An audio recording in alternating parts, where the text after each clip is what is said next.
I always thought pork without oil and spices would be boring until a friend in our college showed me this recipe. From that moment, pork was never the same. Blanched pork goes straight into the hot pan, add salt and stir while the oil renders. Freshly ground red chili goes in next. Stir until the aroma hits you. Pour in hot water, cover and let it cook for 20 minutes.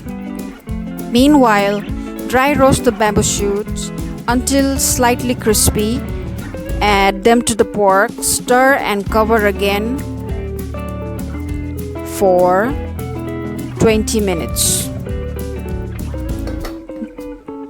Now, fresh ginger and garlic, pound and add to the pork, stir and cover.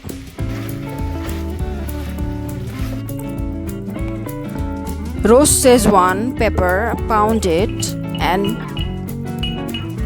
mix it into the pork. Give it a final stir.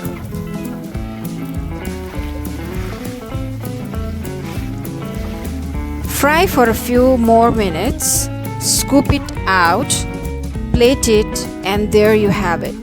The ultimate pork